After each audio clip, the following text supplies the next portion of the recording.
Okay, if I don't do this now, I'm just not going to do it at all. I feel that perfectionism is a real thing, at least with me. And I don't know why.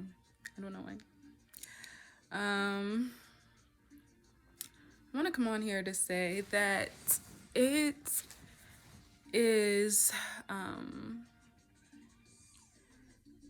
it is just of the utmost importance to love yourself and to express yourself, to express what has been placed within you in your own way.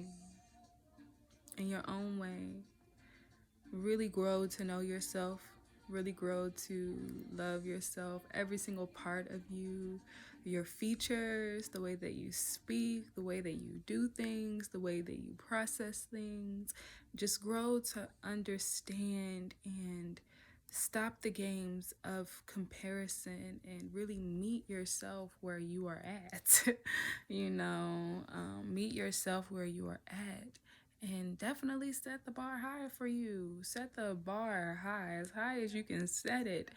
And also put goals in place so that you can reach those standards of yours, to reach those goals and those dreams of yours, but also acknowledge, who you are in the grand scheme of things, and know that who you are is enough to bring you success. It's enough to bring you joy. It's enough to bring you whatever it is that you desire. Who you are is enough. The fact that you came in here with the character traits that you have,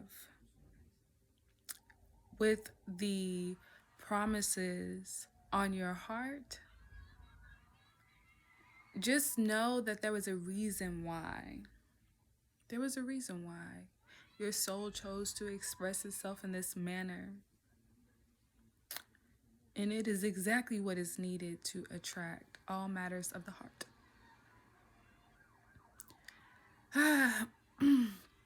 I love being a beautiful person. I love it. I love thinking highly of myself. I love seeing myself in the best light possible. I love feeling good about myself. Like, I am learning to really love that.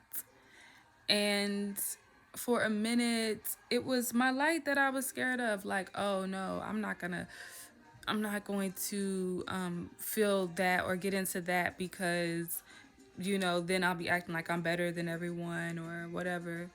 And it was just avoiding that light, avoiding what was within me or what is within me. Um, but now I love it because whose team am I on? I gotta be on my own team. I gotta support myself. I have to love myself. I have to be my biggest cheerleader. If I'm not my biggest cheerleader, then who's my cheerleader? So, this game of self love is really a game of empowerment. And it's not even a game, it's just this experience. It's an experience of empowerment because then you see all of the ways in which you have given away your power. And when I say give away your power, it's just you make something big and you make yourself small. And it's just like, why are you looking at yourself in this manner? You're not, don't make yourself small and then make someone. There's no hierarchy here. Like, we're just all existing. And, I'm playing my role just like another can play their role, or a corporation or whatever. Everything plays its own role. Um, yeah, no need to compare. Set the bar high for yourself. Love yourself. Express yourself. One of the ways in which I've expressed myself, I've been expressing myself, embracing the past few years, is my body hair. And It's so wild because I remember being in college, just always shaving and going to get waxes. And just after that, I just said F a lot of things. I said F a lot of things. Like I stopped doing a lot of things because it just didn't feel like me. It didn't feel like, and for the people who understand, they understand. It just feels like, oh, this is going against me. And it's not to say I didn't have my style, and I didn't do, I still had those things that I would like keep up, but there was like just specific things that I did that just didn't feel right. So I began to get curious in regard to growing out my body hair. I was curious as to how people would respond to me, and I wanted to. It's almost like I did my own self initiated study, like the psychological implications of, expressing oneself in an unconventional way. So growing out my body hair, at the time I locked my hair too, but they were manicured. Well, they weren't as manicured. They were like semi freeform. I didn't retwist all the time. I really like the bushy look. I really like the kinky look. Um, yeah, I just always loved my own personal aesthetic, and I just get so upset all the times that I just act like I didn't like myself. Um, because this is just a weird thing. But yeah, like I like that kinky look. So I also had some locks, and just on that journey, I just always attracted people because I'm genuinely a really nice person. I'm a really cool person in person. And I'm very nice, or kind. And so I don't know. It's just like in person, I felt very comfortable. Now, at times, sometimes I didn't feel comfortable. And then when it came to intimacy, sometimes I didn't feel comfortable because people just be saying stuff and they don't really, they love you, they accept you or whatever.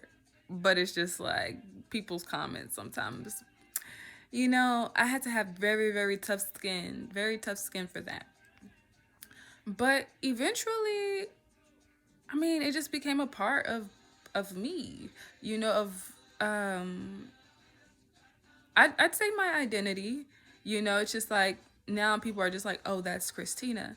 And um, sometimes I know on my journey, I really didn't want to be put into a box. I didn't want to identify as anything. I kind of wanted to be in like this I am nothing. But I feel that I've gotten to a place to where I'm choosing where I stand. I choose where I fall in line. I choose where my place is, and I express myself in a manner that is reflective of that. And so that is expressing myself. You have the creator created me to express myself and to work with what I got. And I feel very confident in that. I feel very confident in the skin that I'm in because I know the more that I look at myself, the more I start to see myself the way that the creator had created me to see myself, versus um I'd say back in October, I got a wax. I waxed my arms, and I waxed the lady downstairs, and it was very, very painful. I did go through it with it because I do have a high pain tolerance, but I went through with it, and just to get that experience of waxing. And I also at the time got my eyebrows threaded. I went all out. I got my eyebrows threaded.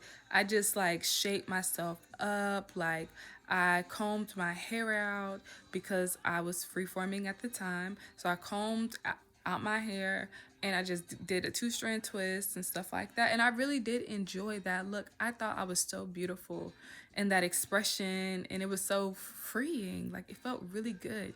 But it just felt like something that I did not personally want to keep on doing.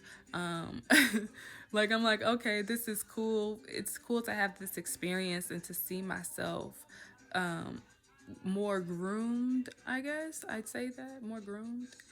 But yeah, it wasn't my thing. So I just allowed everything to grow back out, and it was cool to see everything grow back out. And now it's just like I'm looking at myself through a different lens. And it's like you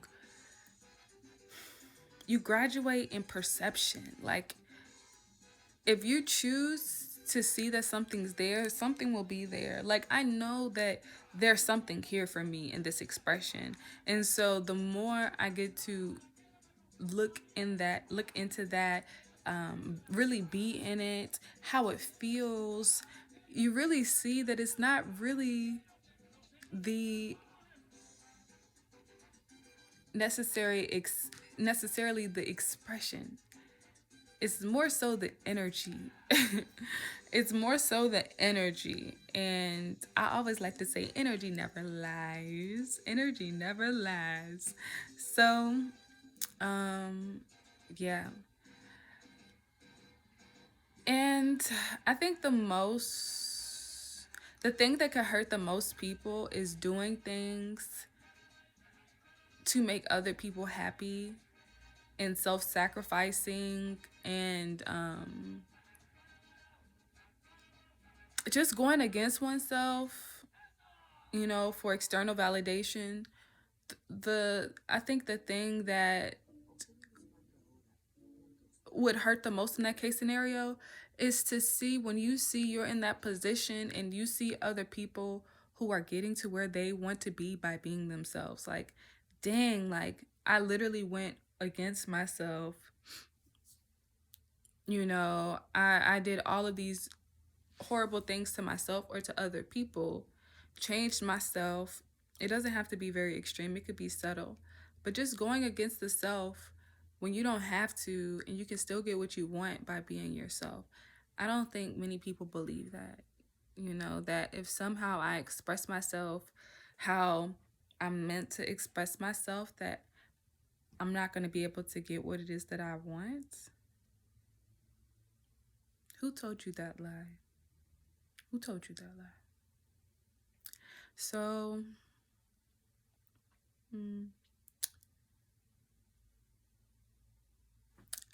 yeah, I'm just going to leave it at there.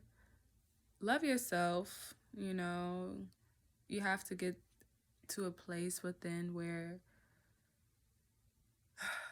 just have a safe space within yourself where, there's a part of you that is just not judgmental, not judging you, not looking at you as the bad guy. I was thinking of the movie the other day, Inception, meditating on the movie Inception, and just thinking of like how he was in the dream state, and there was a part of the dream where um, the dream starts to turn on him, and I'm just like, oh my gosh, like when did we get to a place where our dreams, it seems like our dreams are suffocating us or turning against us, or things are against. And I feel like sometimes when we get to the core of it, it's because we've been against ourselves and doing those things that are not reflective of self-love and care, and putting other things first. And when I say these things, guys, you know what I mean. It's not a physical thing, it's an energy. So yeah. Ah, the dream is for you. The dream is for you. The dream is for you. You should be happy about your dream. You should be confident in your dream. You should just, there's really nothing to fear out here. You have to look at the duality of your being, the the light, the dark, the yin, the yang, the chaos, and the order, and really grow to appreciate both of those aspects of yourselves.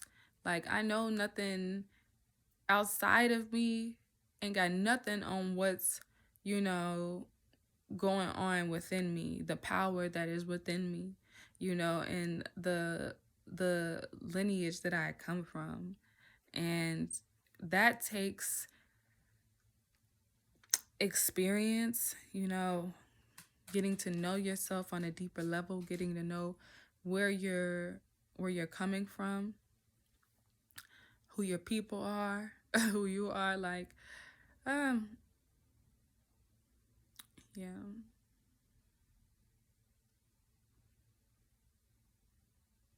yeah, love yourself. Eat good food, eat nourishing food. I'm gonna always say that. And have fun. Learn to have fun.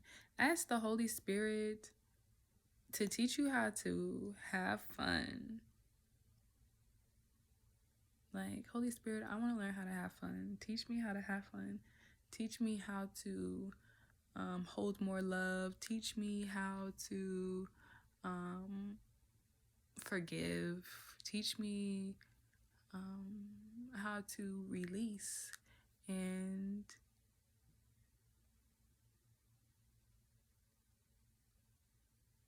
yeah, so that's all I got to say, y'all. Peace.